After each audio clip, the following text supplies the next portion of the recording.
Jordan Rains here. Jordan Rains here with the IDP 411 podcast. Just want to tell you guys today about our sponsor of the show, expandtheboxscore.com.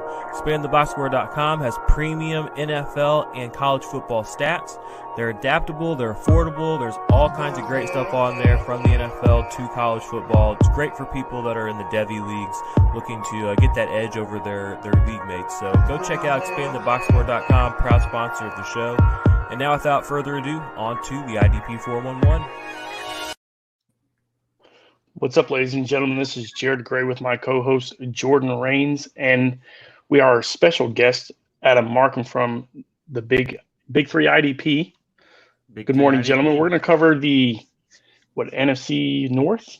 Yes, sir. Let's see how we work on today. So let's hop right into it. Jordan's got us a good layout today, and we'll see how this goes. Yep, we're going to the Great White North. We're going to be talking about some of the it's a pretty good IDP division. I mean, it's rich in depth and some quality guys, and there's a little movement here and there. But, yeah, I'm excited. We're happy to have Adam on. How you doing, man? Good to have you. Yeah, man. Thanks so much for having me, guys. Love your guys' show. I'm doing great. I've never done a show this early, so it'll be interesting, but I feel fine. It's not, I think we're going to be just fine. Not as bad as you figured it would be when you went to bed last night? Yeah, it was a lot harder to wrap my head around the idea of actually doing this. But now that I'm here, this may be a new thing for us. I may tell the guys, hey, let's get out here early every day. There you go. Get the reps in early, and then you can just pontificate about it all day long. That's what we like. Yeah, right. I get it. All right. Well, we're just going to start at the tippity-tip top of this division. We're going to start with Danielle Hunter. Currently, I have him as my DL1 in redraft and in Dynasty. But I think there's a conversation to be had about Danielle Hunter here, because you have a guy who has 14.5 sacks the last 2 years, is averaging 71 tackles the past 2 years. But when you look at some of the other, auxiliary stats, his tackles for loss compared to those numbers, or his quarterback hits compared to those numbers, they don't scale up quite as much as some of the other players in the NFL that are, high-level edge guys, or, kind of like I brought up last week with Joey Bosa. And a perfect example of that is, in his 5 years in the NFL, Danielle Hunter only has 3 pass deflections. In IDP 1-2-3 scoring, that's 12 total points in that one category in a 6-year span or 5-year span. When you get a guy like Danielle Hunter, or not Danielle Hunter, who's who I'm talking about, Carlos Dunlap or Cameron Jordan, who are putting up, 5, 6, 7, 8 pass deflections a year every year. So, you look at auxiliary stats like that, and it makes me wonder if maybe he is just a wee bit too high in my rankings, because if those sacks, if suddenly Danielle Hunter ends up a 10-60 guy instead of a 14-70 guy, and he doesn't have the auxiliary numbers to go with it, you might be looking at a DL2 and not a guy that really can hold his own in that DL1 category. But I'm interested in, what are your thoughts, Jared, about him? And then Adam, what do you think about Danielle Hunter? It's very easy to just pencil him in and just say, hey, this guy is the bee's knees, and we're all sell high target. Let's talk about people that are gone from the team from the last 2 years. Number one guy, either, he's good for a couple sacks a year, but let's go on the tackles here, man. This guy's had 44, 58, 68, 77, 56, 47, and 59 since 2013. He also had 59 2012. So when you're talking about all of that, not to mention all the assists, and this guy's got 50 tackles for loss. When you have such a strong presence in the middle, you have to worry about little things. Who's coming at you from one side or the other. Ever since his time at the Giants, and now with the Minnesota Vikings. And then you've got the small things, of the other side. You got Everson Griffin, who's been more than a capable number 2 guy on the opposite side, who is just the older gentleman of the group. Mm-hmm. So with with you bringing this up, we talk about his first year as a starter. Maybe his best year was when he wasn't a starter. We talked about that. He didn't start a single game in 2016, and yet he had 12 and a half sacks, 56 total tackles, 34 solo, a safety, which is the only safety in his career. Yeah. 19 quarterback hits. Comparison. And he didn't start a single game. He had 22 this year, and he started every game, played a shit ton of snaps. So yeah, it's interesting. What do you think, Adam? I mean, I agree with you. I know this is some dangerous ground we're treading on. Dangerous ground. I mean, we're definitely setting ourselves up to be, but it's worth talking about. What are your thoughts? Yeah, just off the bat, boys. Just off the bat. 7:30. Just getting me riled up. I know, right? No, it's I've actually been doing a lot of digging into the stats lately myself. And I'm with you. I mean, he doesn't stand out like you would think he would. Defensive end off the board in most drafts, it seems, but he probably shouldn't be. There's I don't know if the upside is there with like it is with some of the other guys like Nick Bosa. Even Cameron Jordan, they seem to stuff the stat sheet a lot more. Yeah. So yeah, you're right. I mean, I don't necessarily disagree with selling Hunter. I mean, he is, he's going to be 26 now, right? So he is. But if you can get a ton for him, you can get an atomic fuck ton for him right now. Yeah. Tell me this. I have a question. If somebody has, we'll even go here. We're talking about dynasty. If somebody is willing to give you Nick Bosa and Max Crosby for Danielle Hunter, are you taking it? Yeah, I think so. 100%. I'm taking it. I know our boy last week is not a Max Crosby guy, and I gave him the business for it because I am a Max Crosby guy. But if you look at the stats here and you really think about it, and you lose two massive Pro Bowlers in Linval Joseph and Everson Griffin. Everson Griffin's a 4-time Pro Bowler, including last year? Yeah.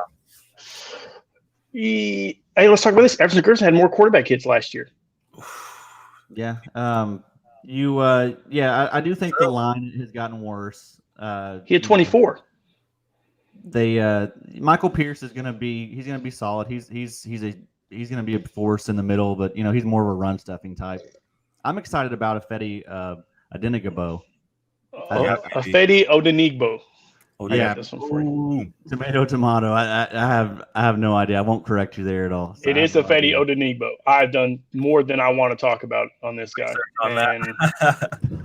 That's a whole show in and of itself. Learning how to say his name. Yeah, I'm not the best. He's got a great story too. Guys, keep in mind I am from Kentucky, so that's one of my weaknesses. Hey, I understand. He's from Oklahoma. I'm in Missouri. We're from the South, homie. So we get it. Yeah, yes, sir. I'm with you. I think that there is something to say about Odenigbo.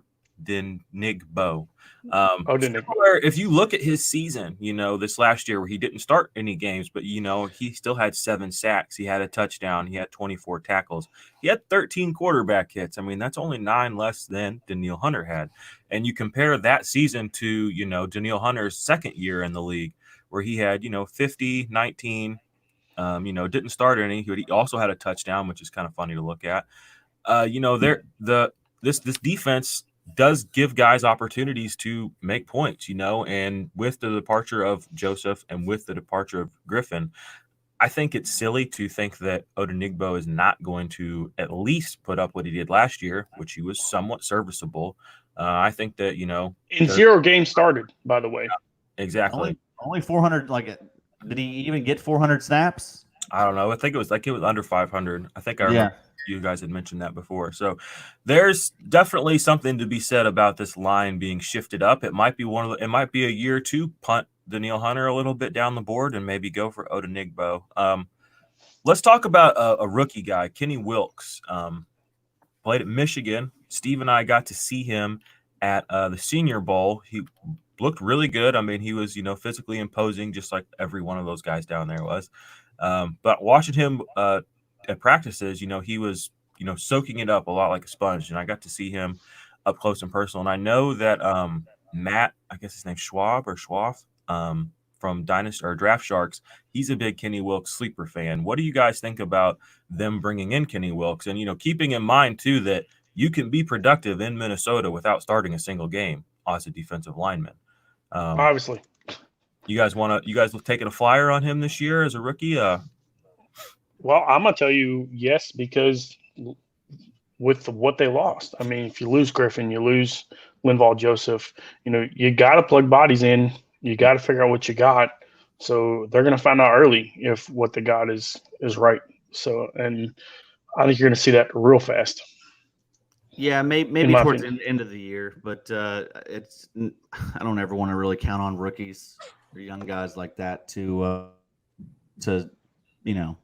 produce. You say that. I'm going to give you two rookies that you want all day right now, or in their second year, but you wish you had in your first year.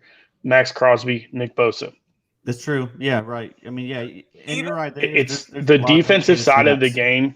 The defensive side of the game as a rookie is so much easier to figure out than the offensive side. Just look over the last 3 years. The rookie classes on the defensive side have been ridiculous. We're talking. I mean, just pull up names over the last couple of years: Derwin James, Darius Leonard, Bradley Chubb, Myles Garrett. We can go for days over the last 4 years of guys you wished you had.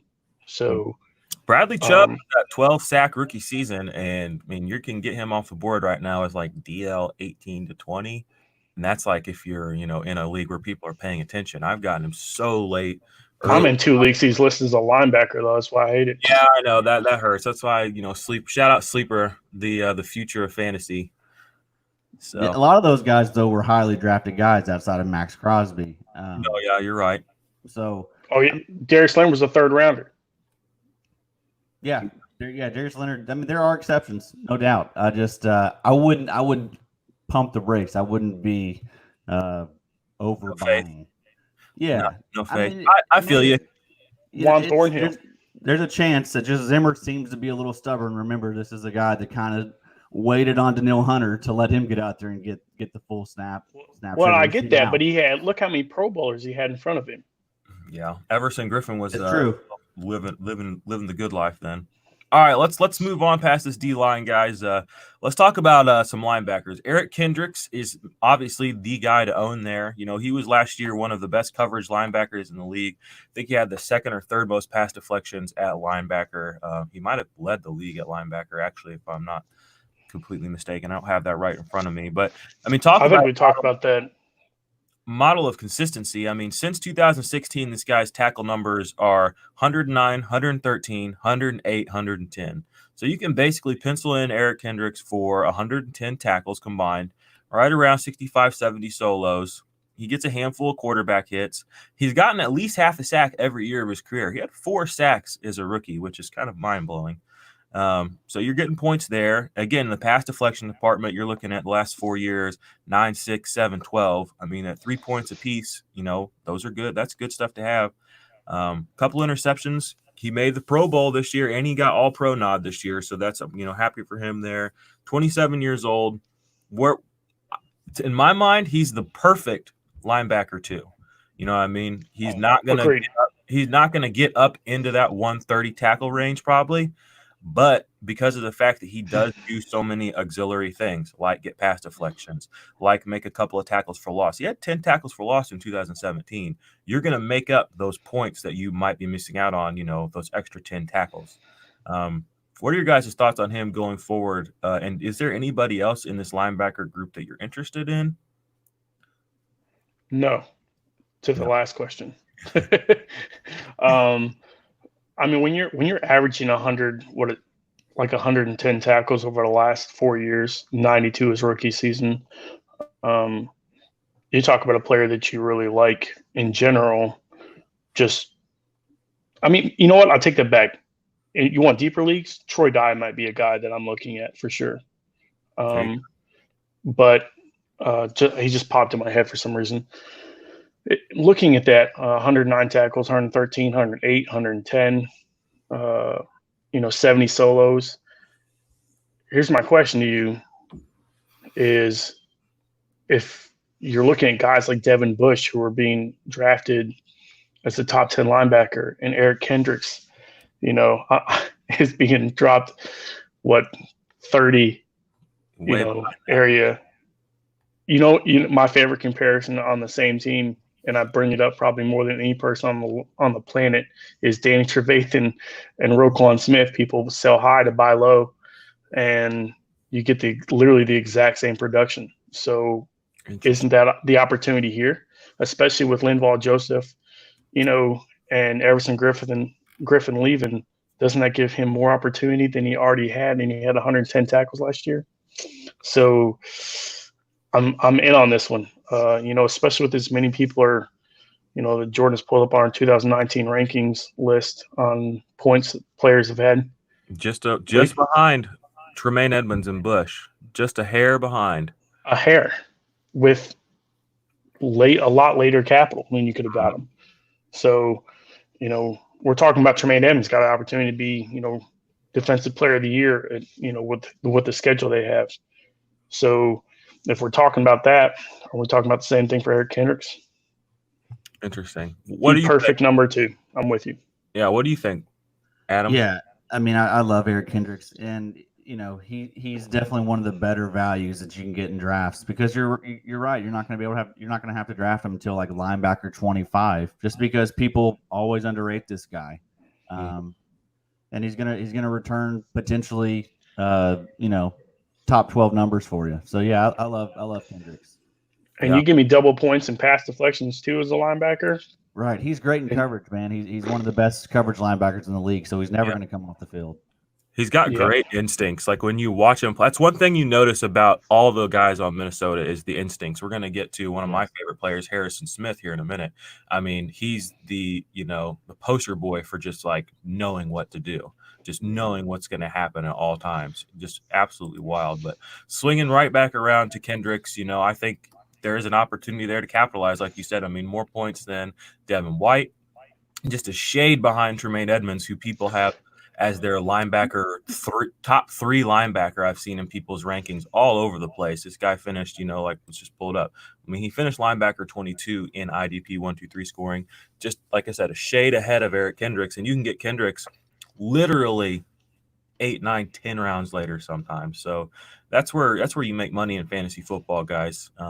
So stay woke, stay live out there. Troy Dye, good sleeper pick. Any other comments about this linebacking core before we? Always going to be interested in Eric Wilson. If something were to happen to Anthony Barr, that's a guy that, I mean, when he's out there, he balls. So, yeah.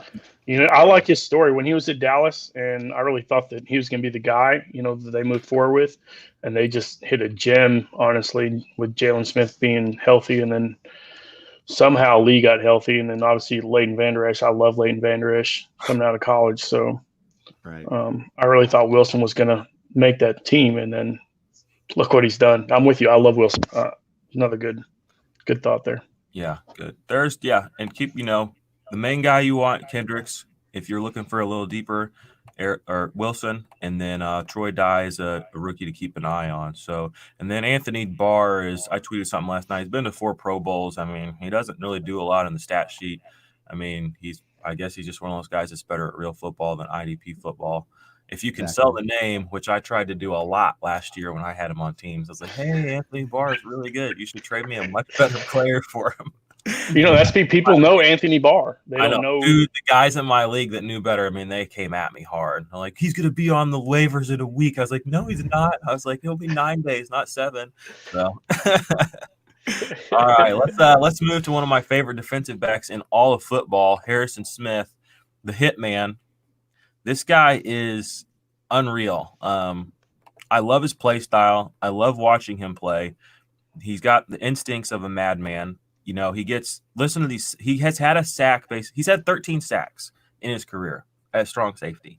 We talk about Jamal Adams, and he's amazing. But Harrison Smith is a model of consistency across the board. He's only broke 100 tackles once, and that was his first year combined. But he does so much other stuff that I don't care. I would rather have him than Jesse Bates. I know Jesse Bates is going to have 100 tackles, but I also know Jesse Bates isn't going to do diddly squat else, But when I look at a guy like Harrison Smith, I'm looking at a guy who has 12 pass deflection upside, multiple sack upside. Tackles for loss are always in the multiple categories. I mean, he got up to 9 in 2018 tackles for loss as a safety.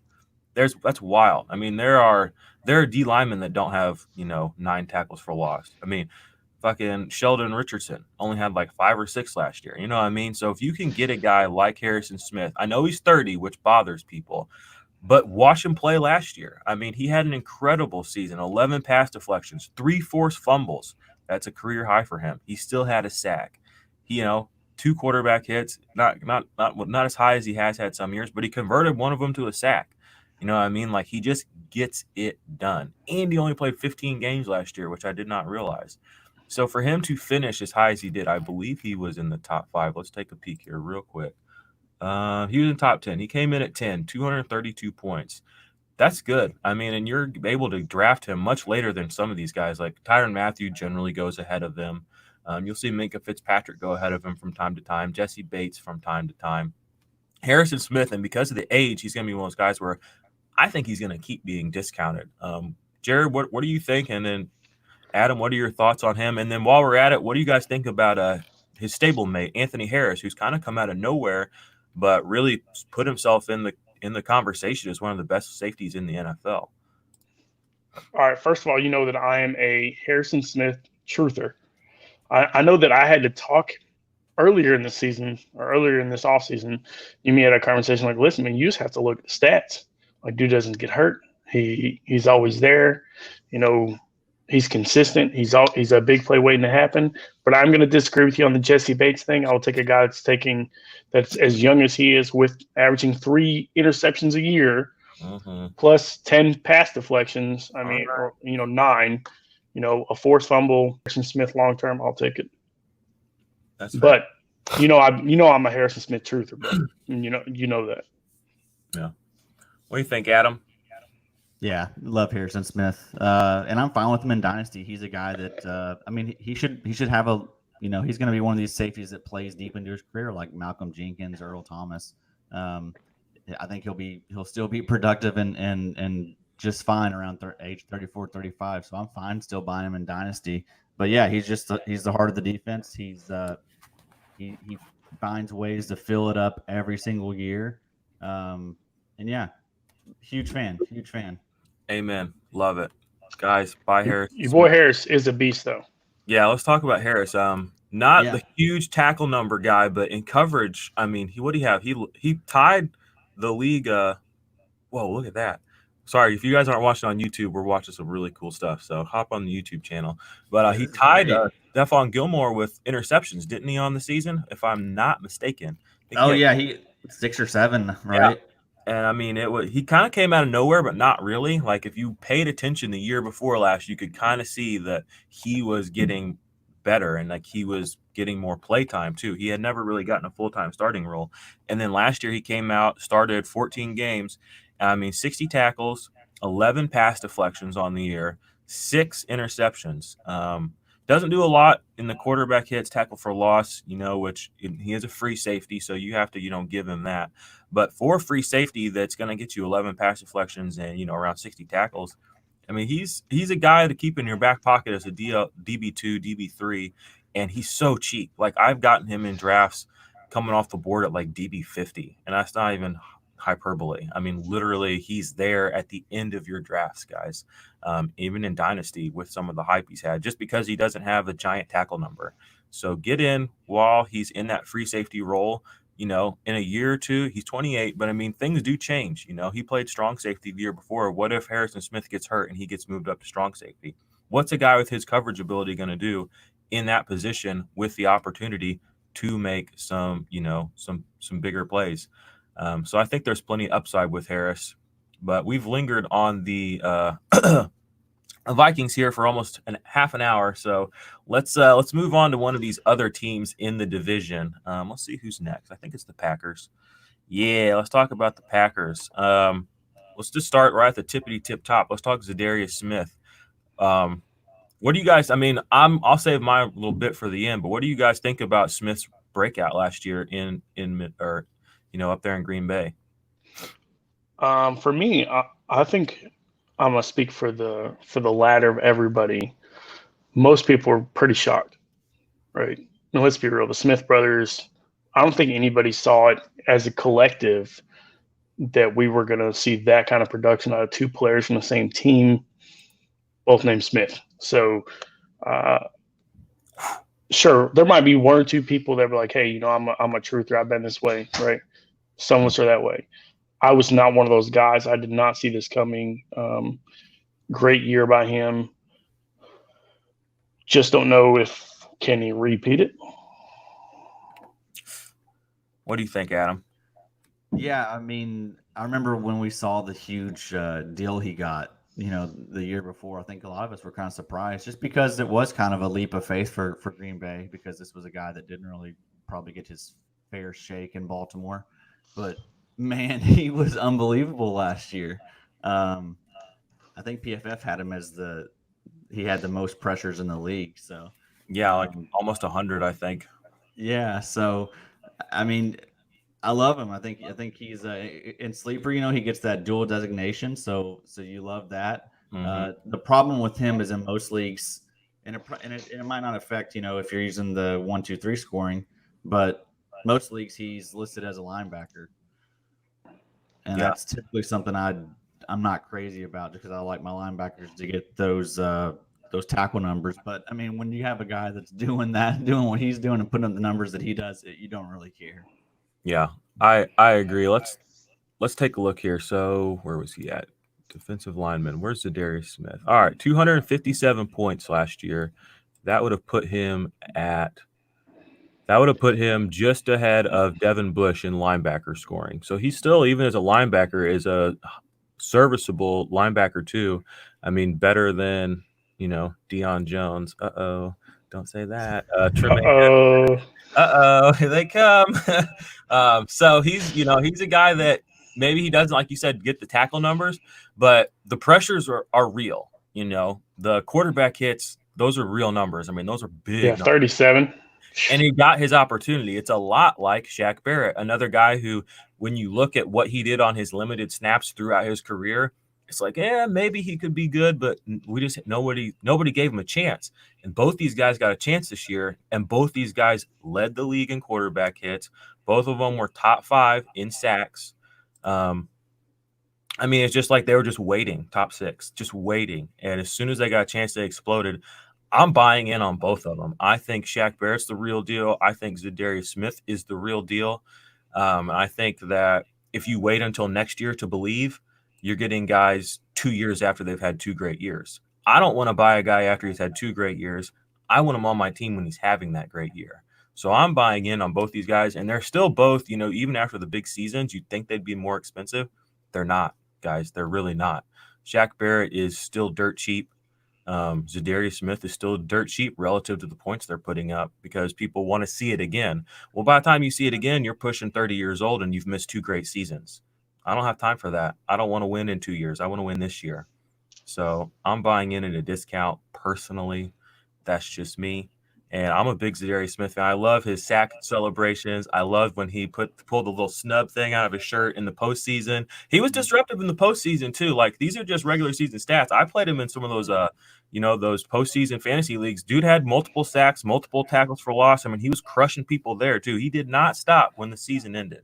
We went straight into the postseason and he wrecked faces. So don't sleep. Yeah, I mean, for me, it's I love the fact that he gets a high sack number, but if in some leagues, if he's considered just a linebacker, then I have to lay off him, because 55 combined tackles is tough for me. When he has the defensive line addition to him, you gotta love it. I mean, 13.5 sacks, 37 quarterback hits is huge. Yeah. So, any last comments, Adam? What is he, 27? Yeah, I believe so. So, I mean, just entering in his prime. Yeah, Younger than me.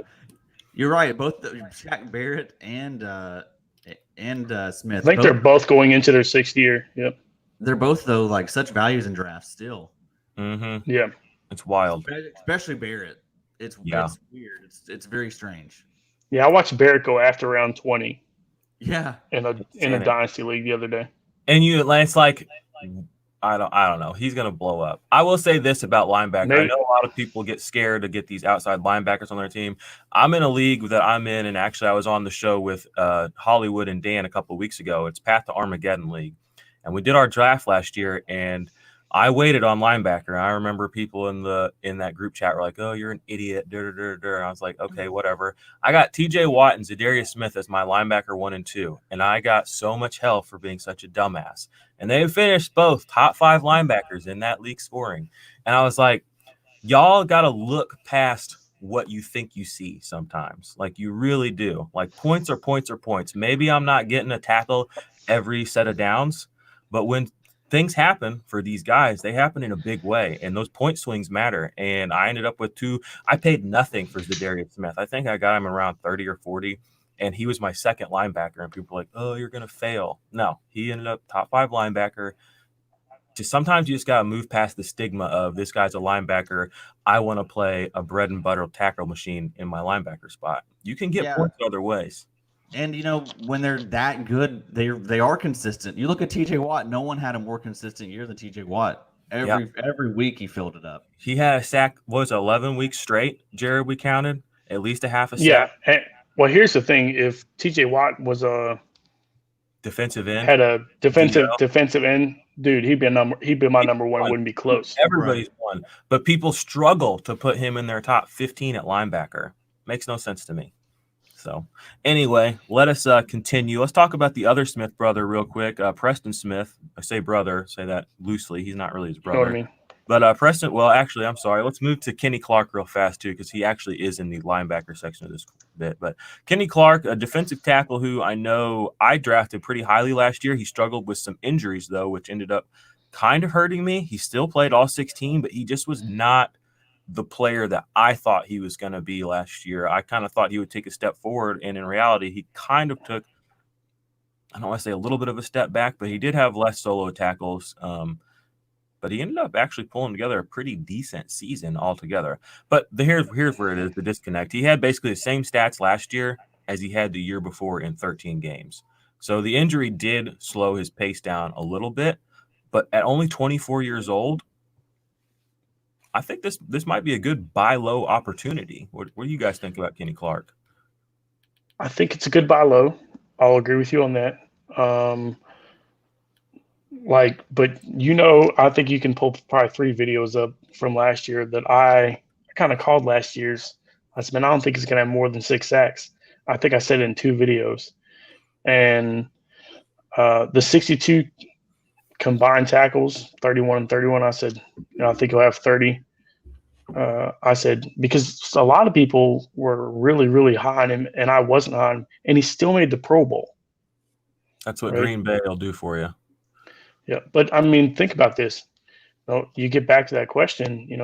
As a nose tackle, those are great numbers. Now, a lot of leagues, if you have a certain designation, you got to play certain guys. Then I would tell you he's a must grab. At 24, he's played 15, 13, and 16 games the last 3 years, and you got to love your overall look at him. Now he's probably going to be trying to get paid soon, so because he made the Pro Bowl, which kind of makes you wonder. So, especially knowing what they have, look what they have in the back. I mean, they've got a pretty solid group behind him, to be honest with you. A guy that I've been high on from the get. Let me pull his name up real quick. Remember when they brought in Mike Daniels last year and it was a complete waste of everybody's time? Yeah. That was great. Man, I love Kenny Clark. Kenny Clark is I know he didn't get home on a lot of the sacks last year, but he still was among the league leaders in pressures. He had 62 last year for Green Bay, so that's huge for an interior defensive lineman. But yeah, I mean, he does seem to miss a few games every year. This has been. He says he played all 16 here, but he played all 16 and started. They rotate him a lot, man.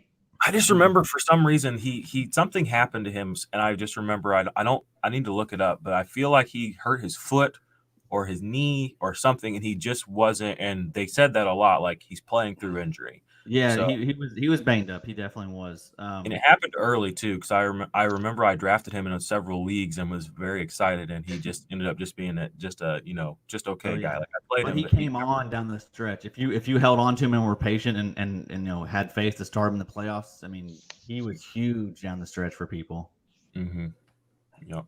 That's kind of why his season looks a little bit better than it was. I mean, he came on at the end, but we were very disappointed. I was a big Kenny Clark fan to start the year, no doubt. Still am. Jared brought that up a week or two ago too about Carlos Dunlap. All of his numbers look good, but they're backloaded on this season. If you had him early, he really let you down. But if you held on, or if you picked him up on waivers and played him, he came through in the clutch. When you needed it most to make the playoffs. Those week 7, 8, 9 games, they matter. Those are probably when it's most. Especially if you're a 5-3 team or whatever. If you're really just trying to get that last spot. He probably did help a lot of people just get in there. So yeah, you don't need to just look at the end of the year finish. There's those numbers tell a lot, different stories. Yeah. Let's talk about Christian Kirksey, because we are kind of pushing time here, and we're still just, we're definitely talking about these guys, and I like that. I like that we're, examining what they did, what they could do. But let's talk about Christian Kirksey, a guy that has multiple linebacker 1 seasons under his belt. He rejoins his former defensive coach or coordinator or whatever in Green Bay this year, takes over that Blake Martinez role. Struggled with injuries the past 2 years, so you're going to be able to get him at a discount right now. But like I said, he's got 2 linebacker 1 seasons in his belt, and they aren't just like barely linebacker 1 seasons. I mean, he's got 2 top 10 seasons in him, 148 tackles in 2016 and 138 the following year in 17. Didn't make the Pro Bowl either of those years, which is kind of weird, but that's what being a Brown will do for you. Pass deflections, he gets a few every year. He got multiple sacks every year under this previous defensive coordinator that he had. So I'm looking forward to what he can do in Green Bay in that Martinez role. I've got him currently as my linebacker 18 in redrafts. What are you guys expecting from him in that linebacker group? And is there anybody else in that linebacker group besides Preston Smith that you're even really thinking about? For me, I like Christian Kirksey. I think that he has the ability to have some big numbers. Like you said, he's got 138, 148 seasons in 2016, 2017. Didn't do anything 2018 with injury. 2019 got injured, which has got to tell you something, right? He does have an injury bug a little bit, which sucks, but it happens. He has the ability to be a phenomenal inside linebacker, tackle-wise. When you're talking, he's got a year of 96 solos. That's crazy. That's big. Now, give you that in 2016 when that was one of the really, really bad years. Let's talk about that. So 2.5 sacks that year, but that's the kind of numbers I expect out of a team that's going to be on the field all day long, right? So I don't know if that defense will be on the field that much, considering you still got Aaron Rodgers at quarterback. They've got a pretty solid team overall. When it comes to other players, you have Oren Burks next to him and do not take my boy lightly, Curtis Bolton, who was going to be the starting inside linebacker next to Blake Martinez last year until he hurt his knee. So he's healthy. You have Oren Burks, Ty Summers, and Curtis Bolton all ready to jump in at inside linebacker next to Kirksey. So watch out for all 3 of them. Yeah. What do you got for me, Adam? Love Kirksey. I mean, this may be the value pick of the year. And I don't even mind him in Dynasty. This is a guy, I think a lot of us feel like he's one of the older linebackers in the league. He's going to be 28 when the season starts. So he's a great Dynasty buy as well. But yeah, he's just in a perfect situation. Not going to have, some of those young guys Jared named. Yeah, definitely keep tabs on those fellas. But this is the guy you want. It's just health. We just got to hope he stays healthy. If he stays healthy, we're looking at like a top 10 year. Amen. I mean, the biggest thing about Kirksey, and we talk about those numbers, those 2 big years, he had over 1,000 snaps, and I played 100% of each. So 1,111, 1,068. That's ridiculous. That is a lot. I'm interested in what Blake Martinez has been averaging the past couple of years up there, but let's move to these defensive backs. Just shout out Preston Smith. Sorry, dude, we're not going to spend a lot of time talking about you, but he's a solid outside linebacker. He puts up pretty consistent numbers year to year, and now with somebody on the opposite side of him that can take some of that pressure off of him, he could be due for a big year sack-wise. So keep an eye on him. But again, he is definitely a good, consistent player. Well, I'm going to give you good news on your Blake Martinez question real quick. Let's hear Had it. over 1,000 the last 2 years. There you go. Kirksey, LB1, maybe. Asterisk. All right, let's talk about Adrian Amos real quick. I was kind of looking at him last night, and I was kind of blown away by what he did last year. I mean, he had his best tackle numbers to date. He had a sack, 8 pass deflections, second most he's had in his career, played all 16 games, and just low-key was pretty good. 4 tackles for loss. He played strong safety, which he's been kind of going back and forth from strong to free safety the past few years in Chicago.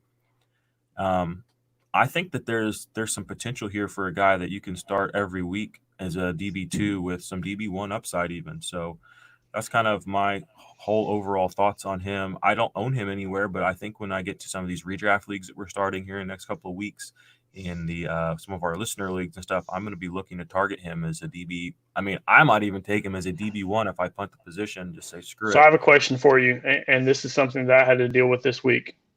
Adrian Amos or Justin Reed? Ooh, that's a good one. What do you think, Adam? I'm going to let you go first.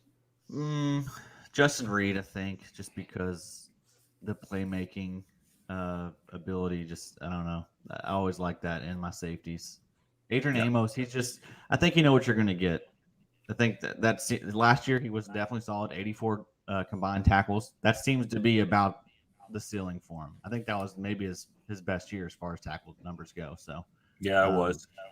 Justin Reed, he's just got that. You don't know this. That unknown with him is appealing. I agree wholeheartedly. Sometimes there is something about the what ifs that is a little bit more enticing than this is what I'm going to get. And, wherever you're drafting these guys, you're getting them late, probably your DB2 or 3, around 25. I mean, I'm with you. I think there is something to be said about the upside of a Justin Reed over the floor and the known commodity that is Adrian Amos. So it's a good reason to punt the position, though. I mean, if that guy's going to be there late, I mean, there's no reason to overdraft these safeties. Yeah, you can get both of them. I mean, when rubber meets the road, you can go back-to-back round 25, 26 and just take both these guys probably, because most of your league mates have probably already taken, Kevin Byard and Minka Fitzpatrick and Tyrann Mathieu, 10 rounds earlier. So they're not even looking at these guys. They probably don't even know they're still on the board. So, yeah. There's some game theory for y'all. Any interest in Darnell Savage? I know he started, rookie last year, didn't do bad, but didn't blow anybody away. I like Darnell Savage. I wish he would have stuck with 21 Savage and kept the number. I mean, I talked about it as soon as he switched because he picked 21. I was stoked about it, and then he went away from it. I was pissed, to be honest with you. I like him overall. I think that he has high upside, but I mean, he started 14 games last year, 2 interceptions. He's the bigger play guy, the less tackle guy compared to Adrian Amos. You know what I mean? So probably just a streamer at the end of the day in this year. I mean, I very, very easily could get to 70 tackles. So yeah, there's no reason why he can't get another 10, 15 tackles. So yeah, I'm definitely curious in him this year. I mean, he had 42 solos last year. Yeah, a lot of those safeties just take a little bit of time to develop. We see it all the time. So definitely, and he's cheap. Both of them are cheap. So fair, worth the risk. All right, let's talk about Khalil Mack and Robert Quinn on this Bears D line. We're moving on to the Bears. Robert Quinn, Khalil Mack, both have the dual eligibility on sleeper as DL and linebacker. Obviously, Robert Quinn is the value in your drafts because you can get him 10 plus rounds after Khalil Mack, and he had basically the exact same season as Khalil Mack had last year, actually better sack wise. Or did he? I need to double check that real fast. I think he missed the first 2 games. Yeah, he missed the first 2 games for Dallas. He had 11.5 sacks last year. Khalil Mack last year had 8.5 sacks in 16 games. When you put them up side by side, last season, Robert Quinn did more for your team in less games. That's just big facts. And more big facts. I mean, Khalil Mack was a 70 and 13 guy every year in Oakland. He shows up in Chicago, and now he's like a 50 and 10 guy. And honestly, I mean, if you want to get right down to brass tacks, I mean, his ass has basically been saved points wise the past 2 years with that huge tackle dip because he causes 4 or 5 forced fumbles a season. If that number doesn't happen, I mean, he's already a DL2, I believe. Let me double check on this real fast here. But if he doesn't get those, I mean, he's down in that DL3 area almost. 17 last year, you take away 2-3 of his forced fumbles, that's minus 9 points. I mean, you're looking at a guy who's in that 195 point range, just barely in that DL2 area. But then you look at Robert Quinn, a guy who only played 14 games last year. Big sack numbers, big pressure numbers, big tackle for loss numbers. I'm a big Robert Quinn fan this season. In Dynasty, he's dirt cheap. What are your guys' thoughts on this D line? And Akeem Hicks is back healthy too. So overall production, in my opinion, I think that what those guys did last year, I think it's safe to pencil them in for that and maybe expect a little bit more. What do you guys think? He's dirt cheap because he's coming into year 10. So yeah, 29. He's not even 30 yet. I mean, yeah, he came in young. I mean, you look at Chandler Jones. He was 29 last year, had a huge year. Look at Cameron Jordan, same story. I mean, just because you're 28, 29, 30, don't mean you ain't got the juice. I mean, look at JJ Watt. I mean, I got him as a top 5 DL guy this year, and he's what, 32? 31? You also got to think about this. He only played 60% of snaps last year of the games he played, and he still had those numbers. Yeah. So it'd be interesting to see what overall thoughts on this D line. Hicks, Quinn, and Mack. Start Jared, and then we'll go Adam. What are you thinking? Because we gotta book it, or people aren't gonna want to. Like I said, Khalil Mack. It's the name, the age. You gotta love his overall production. Obviously, we always talk about a person you saw high, or whatnot. But we're talking about with Khalil Mack, only one season did he not play all 14 games or all 16 games, and that's a big deal to me. He's not coming off the field as long as he's on the team. He played 86% of snaps last year, but dude, he's a monster. I mean, he has the outside linebacker thing to him, but you can't gripe about what you get with Quinn. When he's on the field, I mean, he seems ageless. You know what I mean? When you're talking about Harrison Smith being ageless, year 10, and this guy is embarrassing all kinds of people still. So I like, me, I've been a Robert Quinn truther with you last year. We talked about him quite a bit. We've got some good sack videos, thanks to our boy Steve on this. But, I mean, you got to look at small things, dude.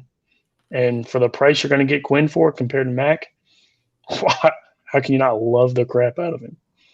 Yeah. Khalil Mack, obvious bounce back candidate for this year. But you're right. I think Quinn is the better value of the two. All these guys, though, none of these guys are young. Quinn's getting up there in age as well.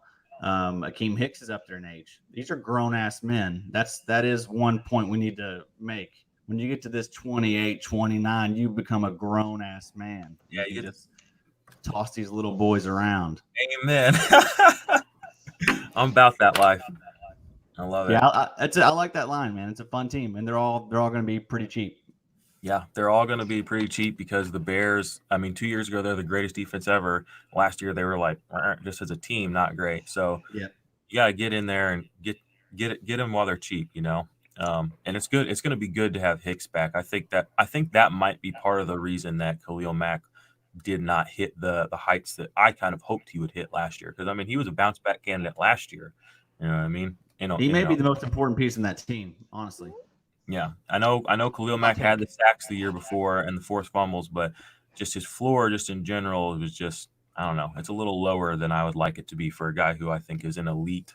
A lot of people consider an elite pass rusher in the league and one of the top tier guys. So let's talk about these two guys in the middle here, Danny Trevathan and Roquan Smith. Last year, they were basically going neck and neck in points every week early on.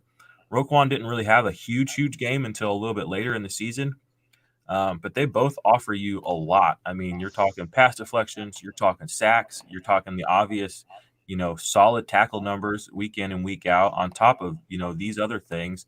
And they're a fairly aggressive defense. So they get opportunities to try to make sacks and to try to make, these bigger plays. I mean, the last 2 years, Danny Trevathan had 3 sacks. The last 2 years, Roquan Smith had 7. I mean, these are middle linebackers. So if you can give me a couple of sacks on top of the fact that they're both going to be pushing over 100 tackles, I mean, it doesn't get a lot better than that as far as upside. What are your guys' thoughts about them both in 2020? I mean, you know me, I'm a Danny Trevathan truther. Been that way, love the guy. I know he's older. But when he's on the field playing, dude, nine games last year, 70 tackles, 50 solos. I mean, I will take that all day long, every day. I mean, considering the pace that he was on, and I was starting him every week at that point. He played and he only played 52% of snaps in 9 games and put those numbers up. Come on, give me it. That dude's ridiculous. So if he's healthy, I mean, Danny Trevathan buy low love is all there for me. When you're talking about, Roquan Smith, I like Roquan Smith, but man, you can't discard what happened with him earlier in the season with basically losing his mind, with what was going on with him. And they're like, hey, bro, you got to get in here and play football and stop worrying about what's going on at home. Yeah, I forgot that. He had that thing where he just didn't play that one week, and we still don't really know what happened as far as I know. Something happened, and he just didn't go to London or whatever. I forget exactly what it was. Yeah, there were those pictures of this car that was crashed. And I would love to know the whole backstory. Like, who knows what happened there? I mean, I literally think they kept so much under wraps there. It's ridiculous. And then he came back and like, oh, Danny Trevathan gets hurt and he blows up. No, everybody forgot about it, including most of us. I didn't forget about it because I'm a Danny Trevathan truther. So, and the Nick Witkowski out the door, I was a little surprised about that. Really thought they would sign him and move on from Danny Trevathan because of the age, but I mean, they like what Trevathan brings. He's a leader, man. The leadership is real. So, yeah, another one of the better values in drafts. I mean, and he's probably the cheapest out of all the ones we've talked about. This is a guy that like you can get as your LB 50 off the board. Yeah, and he's gonna return. He'll return weeks where he's an LB 1. Yeah, he's gonna be. I think he'll be a top 24 linebacker this year. Excellent. Well, if he stays healthy, I'll agree. Right. Excellent.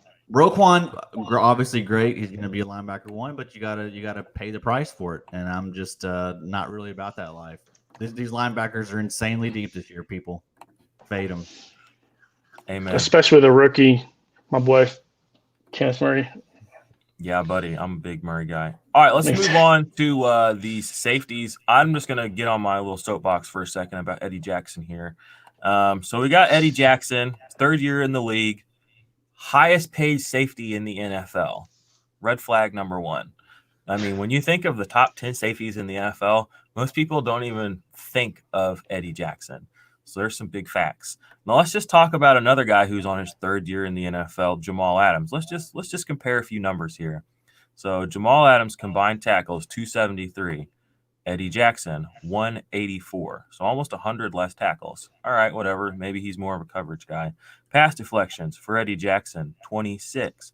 Jamal Adams pass deflections 25.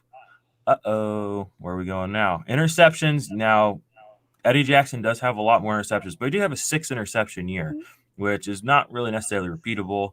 Jamal Adams in his career has only had 2, so I'll give him that. Sacks, I mean, Jamal Adams had 12. Eddie Jackson's had 2. Tackles for loss, 8 for Eddie Jackson, 28 for Jamal Adams. 20 quarterback hits, 23 for Jamal Adams, 1 for Eddie Jackson. But the Jets don't want to pay Jamal Adams. And Eddie Jackson got paid last year, the highest paid safety in the NFL. I'm just very confused by how the NFL values some of these players, how a guy like Jamal Adams, who is not only on the field, does more for your team.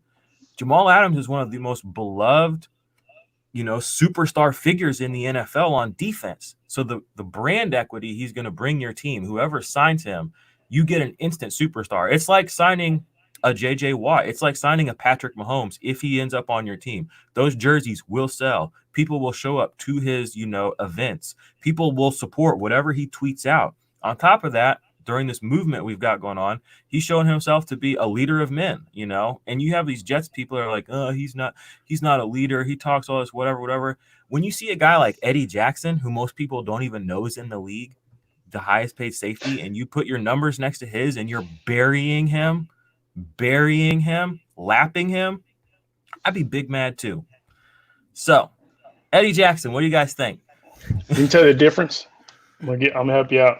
I'm listening. I need to find out who. Oh, I want to know who's Eddie Jackson's agent is, because that yeah, that guy. I need to find him. He needs to be my agent. He can probably get me a raise at work. He probably has Drew Rosenhaus, let's be real, or something like that. So I don't know, and stuff like that. That's what I look at. I'm with you on 100%. I mean, Eddie Jackson had a phenomenal year, and he got paid for it.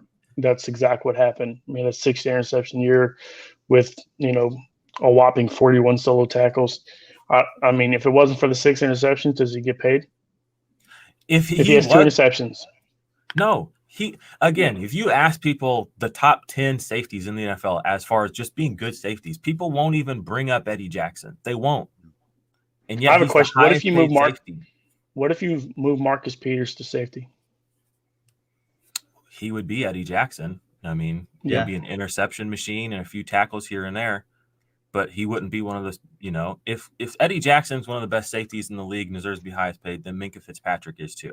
And we already know that Minkah is good, but again, if you put the numbers on and you take the brand equity of the player himself, Jamal Adams is head and shoulders above every safety in the NFL except maybe Tyrann Mathieu, just because of also what Tyrann Mathieu brings to the field on and off the field as a person.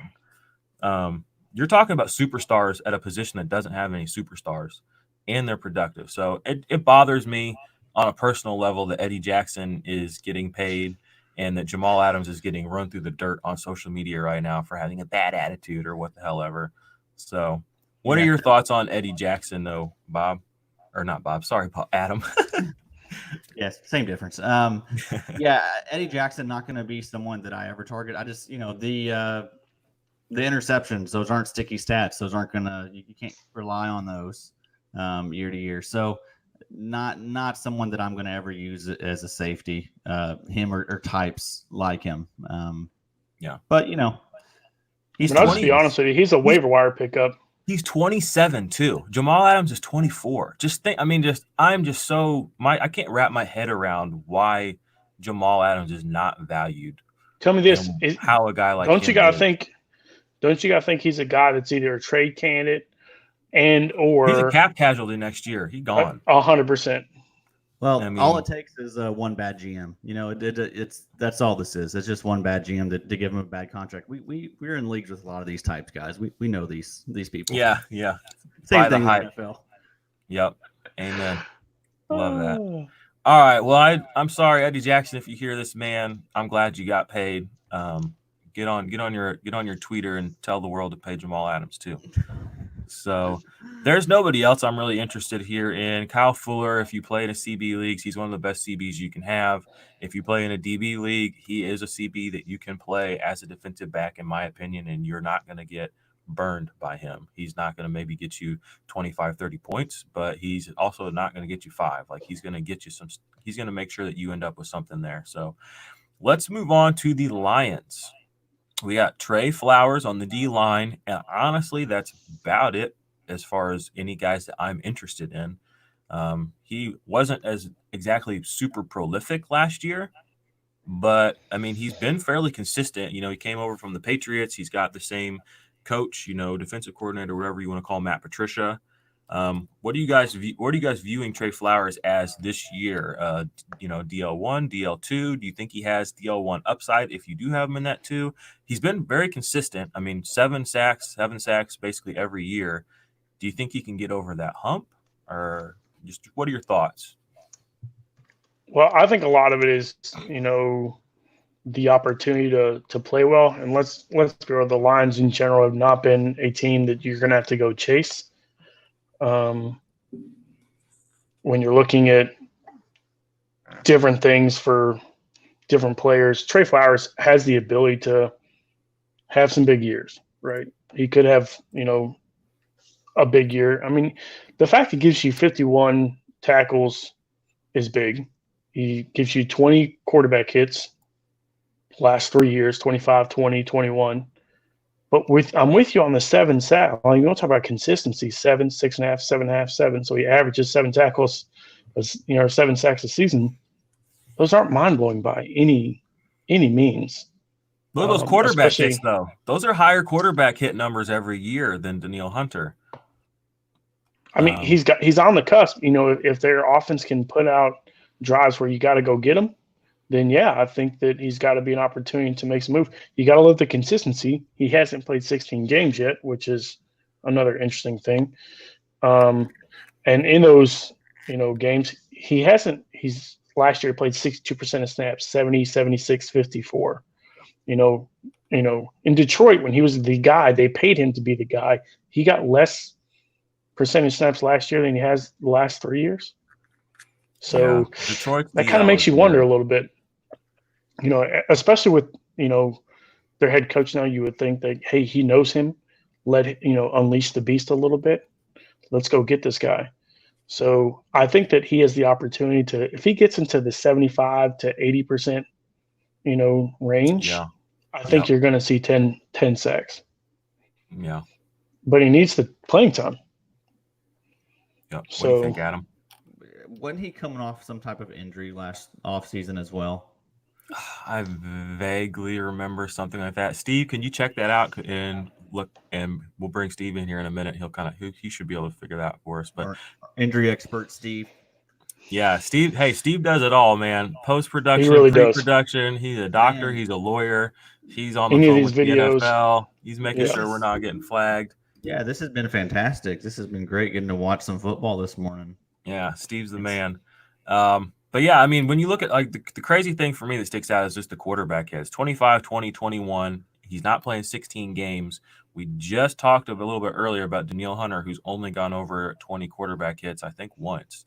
So it's interesting, you know, in an IDP 1, 2, 3, that's a point. So, I mean, if you're going to get me an average of 20 points in this statistic that most people don't pay attention to, and also his tackle for loss is 8, 8, 9, 8. I mean, literally, I don't know if there's a more consistent D-line player in the NFL as I'm looking at him more and more. And you can get him as a 3. You know what I mean? What are your thoughts on him? Do you think he could get over that hump this year, Adam, or is he a guy you're interested in? I mean, I'm interested in him because of, like you just mentioned, the price you have to pay. People just the floor. Yeah, right. He's extremely safe. There's the upside that's capped. I think 10 sacks, that probably is the max for him. But he gets good tackle numbers. If he does get 10 sacks, I mean, you're looking at like low end defensive line, 1. Yeah. And he could win you weeks too, you know. I mean, that's what, when you look at a D line, even a D lineman that's not consistent, sometimes you got to play just a guy, and I have to play somebody. And I would rather play a week winner a guy that I know I can go into Monday night. And, yeah, he's probably not going to get me 20 points, but he could get me 20 points. And there are some players that you play, and it's like you just already know that's not happening. You know he's not going to give you a 0, but talk about capped upside. I mean, there are players you play where you're like, I'm just, I know this is going to cap out at like 14 at your very best, and that's okay. But I like to play guys, personally, I like the boomer bust guys a little bit more than most people with fantasy. I love the rush of a 14-point swing on a big play. I've had Tyreek Hill every year since his rookie year. And, he had like how many punt return or kick return touchdowns? I got all those points. And I was just like, I won because of literally this play that most people don't even think about. And I've had him every year. That's my kind of player. I'm not a Michael Thomas kind of player. I've had Michael Thomas once. I traded him. That's just not how I play fantasy. I like that big rush. I love sitting there on Monday night. I'm down 50, and I got Kelsey in, and I got Mahomes in, and I'm like, let's do it. Let's get to 50. No one's gonna stop us. So that's how I like to play fantasy. Let's move down this NFC or these line guys. The linebackers the D line we talked about. I mean, there's not really anybody else exciting. Linebackers, really not a lot exciting going on either. Jamie Collins did come over, another Patriot. Jamie Collins had a really good season last year. He was getting points all kinds of different ways. I mean, he gets good seasons every year. He's the most moved player to be so good. It's crazy to me. He gets the diversity in how he gets his points is wild. I mean, he's everywhere. He gets sacks. He gets pass deflections. He gets forced fumbles. He gets tackles for losses. He can stand in the middle and just get you some tackles. I mean, he is one of the most interesting linebackers in football, in my opinion. I mean, 80 tackles, 7 sacks last year. 7 sacks. Like, what? Get out of here. 3 interceptions. I think he housed one of those. No, he didn't. 10 tackles for a loss. Did he? Yeah, he did have a touchdown. You're right. Dude's wild. I mean, and he's back with a defensive coordinator that, at least knew him from early on in his career. They made the move to get him. I think he's the linebacker you want to own here. Jared Davis, I'm a little about. Jelani Tavai, I'm about. What do you guys think, though? I mean, here's the thing. Let me give some quick stats on Jamie Collins. 24.5 sacks. 380 solo tackles. Those are just solo tackles. 54 tackles for loss. 47 quarterback hits. He's hit double digit twice. How do you not like this guy? And he played left. What? I mean, if he plays inside, he puts numbers out. If he plays outside, he puts numbers out. He's consistent. You got to like what he's done overall. Played, at Cleveland, I can't believe they let him go. They paid him to bring him in. And then he goes off for 104 tackles, 73 solo, and just pretty good. Last year has huge bang games. Like, he blew up a lot of games. And then here we go. We get him. He's a great athlete, big number guy. But Jared Davis is nothing to sleep on either here. You look at small things on Jared Davis. He's young. Okay. You got to love that. He's only in coming into his 4th year. He hasn't played a ton, and yet he has a 100 tackle season as well. 10 tackles for loss, 10 quarterback hits. He fumble recoveries, 5 pass deflections in his 2nd year, which is what people look at his 2nd year as a roadmap for him. So you can get Jared Davis for nothing, and if he gives you 100 tackles, 6 sacks, 10 tackles for loss, and 10 quarterback hits, aren't you loving that as the fact you probably got him on a waiver wire? Yeah. So in that aspect, as cheap as he is, to get a middle linebacker that cheap, I'll take it. Worth a flyer? Yeah, 100%. I mean, he had 96 tackles his rookie season, 100 tackles his sophomore season, and 63 tackles last year in 11 games. 63 in 11 games. What do you think, Adam? Yeah, Collins is definitely the one that I want out of the group. He kind of does, best of both worlds. He does get decent tackle numbers, but he always does seem to get sacks and big plays. So, yeah, I think that'll probably stay the same there in Detroit with Patricia, kind of doing what mirroring what Bill used to do. Jared Davis, I do worry about him being actually bad at football, that he could get pulled. He is one of the worst linebackers as far as coverage goes, so that's a worry. But you're right; someone's going to stop up the tackles. It'll be him if he's out there. So he's probably the more consistent week to week. We'll see what Jelani Tavai. I was a fan of him coming in. He didn't start a single game last year, I don't think. But he had 37 solo. He started 6 games last year. He had 37 solo tackles and 5 tackles for loss last year. So, Yeah, and an interception. So Right, I like Jelani Tavai. I think he had he was coming off an injury too. Let's not forget that. If he didn't get injured his senior season at Hawaii, on BYU, I think. If he didn't get injured, we're talking a different story here. So Jelani Tavai is definitely something I'm looking at. I mean, I like him, and playing middle linebacker, you gotta like him. I think he's especially something you can get so low. We'll see what we get out of that. So, yeah, he had a few big games early, in a couple of games that I remember were pretty decent. I had him as like a linebacker 4 or 5, and I had to plug him in a couple of times. And I remember at least once I was like very happy. So, I mean, I think in 6 games started having 58 combined tackles, 5 tackles for loss, and an interception with 3 quarterback hits. Yeah, that's small stuff. There's upside. There's upside there. Let's move to probably the best defensive player for IDP on this team, Tracy Walker. Tracy Walker, dude's 24 years old, but 103 combined tackles in 12 games started last year, 82 solos. That's a big solo number right there. 8 pass deflections too in 13 games played, 12 games started. I mean, let's just compare that to Jamal Adams. He had 14 games started, 75 combined tackles, 61 solos, 10 tackles for loss, 7 pass deflections. So I mean, Tracy Walker was keeping step with Jamal Adams, who played more games than him. You can compare him to a guy like Landon Collins. I mean, he had more pass deflections than Landon Collins. He's still in less games because Landon Collins played all 15. He still had more solos than him. Did not have as many tackles for loss, but again, he didn't play as many games. Tracy Walker, if there's still injury concerns, this might be a perfect opportunity to go get him.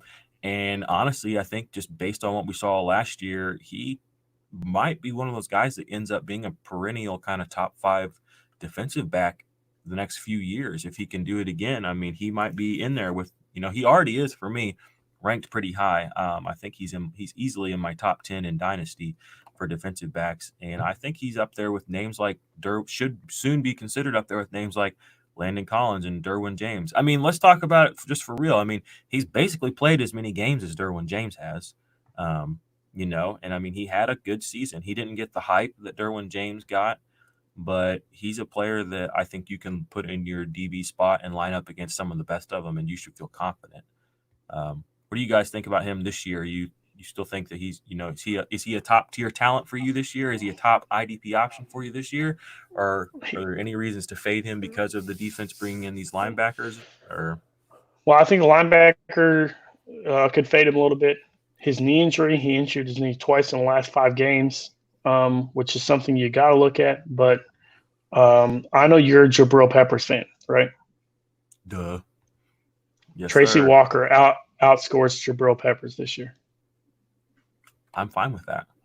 That so means if he does that, then a bucket load of points. Yeah. So I like Tracy Walker. I think he's going to be a top 10 safety for sure. Yeah, I love Tracy Walker. If you look on a per game basis, as far as tackles go, he was 3rd in the league behind Buda Baker and Eric Reed. Averaged about 8 tackles a game. So I mean, and we just talked about these linebackers and how we don't know what to make out of any of those guys. Well, that's probably because it doesn't matter. Tracy Walker is probably the answer on who you want on this defense. But he's just a ball hawk. I was so impressed in every game that I watched of Tracy. one of the few bright spots on that team. And yeah, top 5 defensive back for me.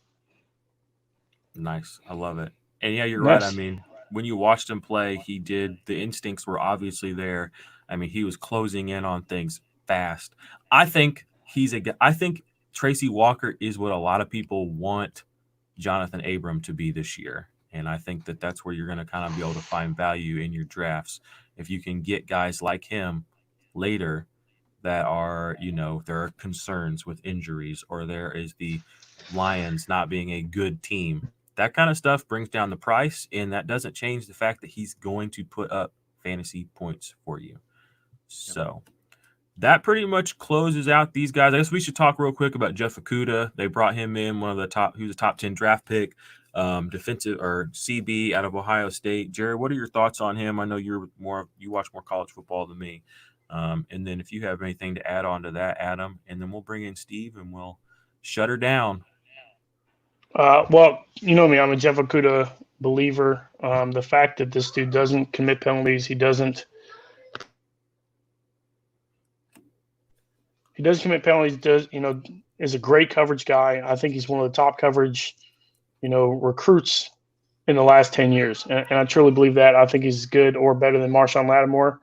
And they both went to the, Ohio State, I believe. So I think he's real. I think Jeff Okudah is going to get tested, especially with you look who's across from him.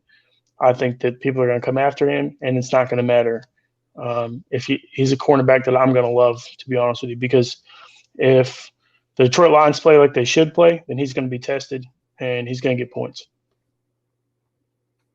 Nice. What do you think, Adam?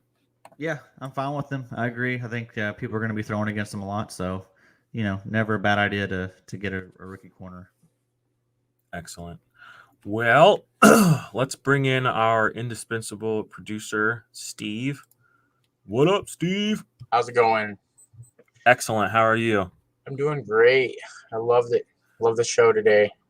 Nice. We're happy to put on a show for you. Mm-hmm. What did you find out about that injury or whatever we were talking about? It was Trey Flowers you were talking about, right? Mm-hmm. Yeah. Well, what I saw was it was some shoulder surgery that he had. That's right. It didn't really see what the injury was, it was some off-season and shoulder surgery that he had, and then he had a couple of concussions during the season too. I didn't realize that. Yeah. Nice. Yeah. Well, anything else that we hit on? I saw you had put something in our group chat about somebody 14 weeks or something. I don't remember. Anthony Harris. I like him better than Eddie Jackson. Oh yeah, I think he had great. Yep, he had 6 picks in the season, and he had 60 tackles, and he did that in 14 games. Wow. Yeah. Well, there you go. You got to pay. Anthony Harris. That's right. 14 mil a year. Anthony Harris, hit him up. Mm-hmm. Say, hey, look at Eddie Jackson. Look what he did. Mm-hmm. He got tagged, Anthony Harris, so he's getting close. Yeah. Close, yeah. And he signed. I mean, he's a team player. I mean, he signed it. He didn't blow a big stink. So, and safety is a position that ages gracefully in the NFL. I mean, we saw Antoine Bethea last year. Anthony Harris, still a top-tier option. I mean, once you hit 30, I mean, you're really Charles Woodson. I mean, Eric Reed or Eric Weddle. I mean, you can get older and you can still be very, very good at that position in the NFL. So we were talking about you guys were talking about Danny Trevathan and what happened to him. I mean, was he drinking and driving and they covered it up? That was Roquan. Roquan. Yeah, my bad. What happened? I don't know. Because I mean, Steve, Steve, you gotta find out for us. Yeah, well, I mean, that one's gonna be hard to find out because they covered that up pretty good. Whatever happened there. Hey, I believe in you. I believe in you, Steve. Everybody wondered what happened there. Let's see. Russ had a pretty good question. Can he put up the production like Holcomb did on a low snap count? And I thought that was. I think he has a high snap count this year. You think he does?